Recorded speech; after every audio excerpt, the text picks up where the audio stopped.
Assalamualaikum warahmatullahi wabarakatuh. Halo anak-anak semua, apa kabar? Umi berharap semoga kalian selalu diberi kesehatan, selalu dalam lindungan Allah, dan selalu semangat dalam belajar, agar kalian bisa meraih cita-cita dan menjadi orang yang sukses. Amin amin ya rabbal alamin. Pada pertemuan kali ini, Umi akan memberikan penjelasan tentang unsur intrinsik dalam sebuah buku fiksi. Perhatikan. Oke, baiklah. Sebelumnya, Umi jelaskan terlebih dahulu apa itu buku fiksi. Buku fiksi merupakan buku yang muatannya berdasarkan cerita rekaan, khayalan, dan tidak berdasarkan fakta.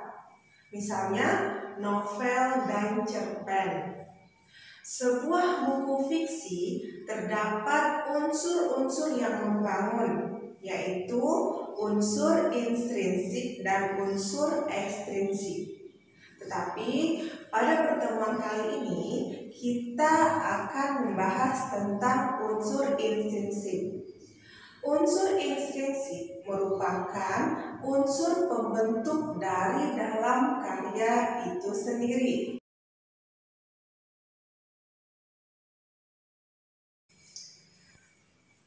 Nah, ada 6 unsur intrinsik dalam buku fiksi. Yang pertama, tema. Yang kedua, alur. Yang ketiga, latar. Yang keempat, tokoh dan penokohan. Yang kelima, sudut pandang. Yang keenam, amanat.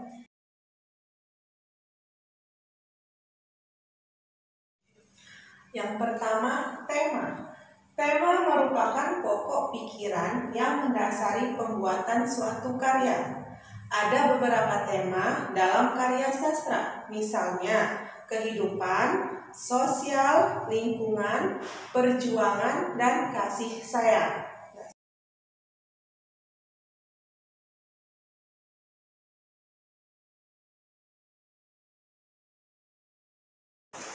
Yang kedua, alur.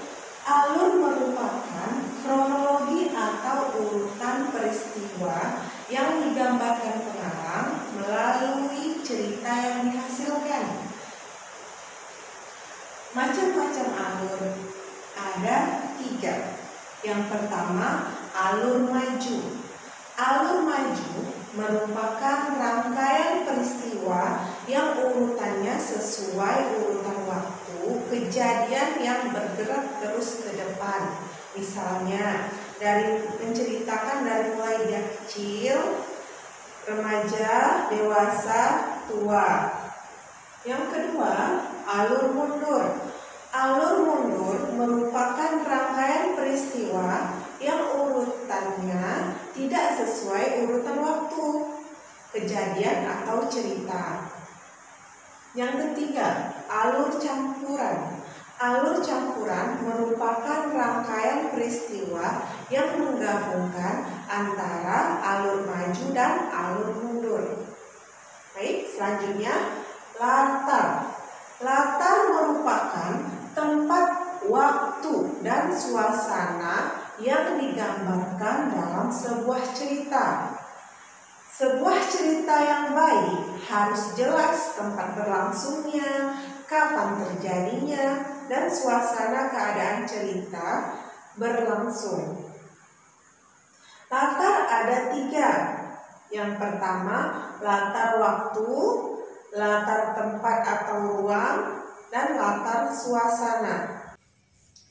Latar waktu. Latar waktu adalah keterangan tentang kapan peristiwa itu terjadi.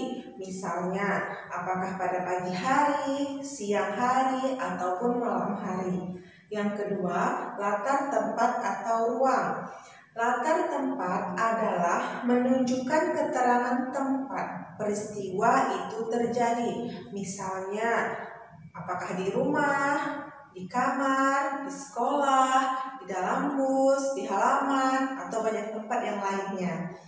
Yang ketiga, latar suasana. Latar suasana menggambarkan suasana peristiwa yang terjadi. Misalnya, apakah suasana gembira, suasana sedih, menyeramkan, marah, kesal, dan lain-lain. Tokoh dan penokohan.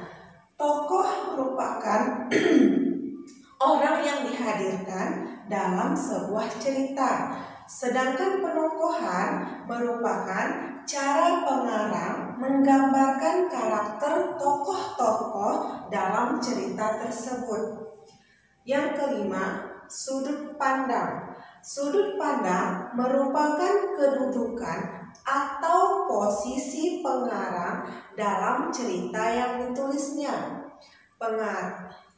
Sudut pandang ada dua. Yang pertama, sudut pandang orang pertama. Sudut pandang orang pertama, pengarang yang menjadi salah satu tokoh. Dalam hal ini, pengarang menyebut dirinya dengan sebutan aku atau saya. Yang kedua,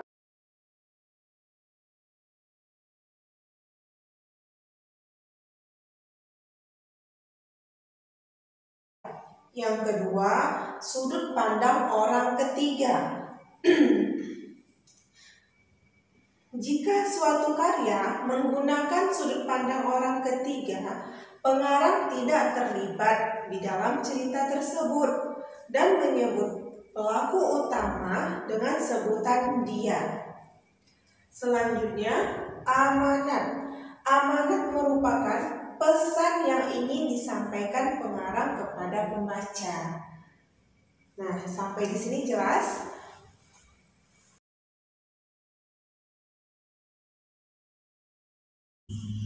Oke, sekian yang dapat Umi sampaikan. Semoga kalian paham dengan apa yang Umi jelaskan tadi. Umi berharap kalian terus rajin belajar, rajin membaca, jangan putus asa dan jangan menyerah untuk meraih cita-cita kalian. Semangat terus. Sampai jumpa di pertemuan selanjutnya. Assalamualaikum warahmatullahi wabarakatuh. Baik, di sini ada beberapa contoh buku fiksi. Kita ambil salah satu. Ini karya Sujadi, Berakit-rakit ke Hulu. Di sini ada beberapa judul. Kita bisa pilih salah satu, misalnya Anak Desa atau Anak Gembala, Anak Miskin, Anak Sekolah, dan banyak lagi yang lainnya. Dan setelah kita baca, bisa kita tentukan apa temanya, latarnya, alurnya, dan tokoh-tokohnya, dan banyak lagi yang unsur-unsur intrinsik yang ada di dalamnya. Ya, seperti ini. Inilah contoh buku fiksi. Banyak kan?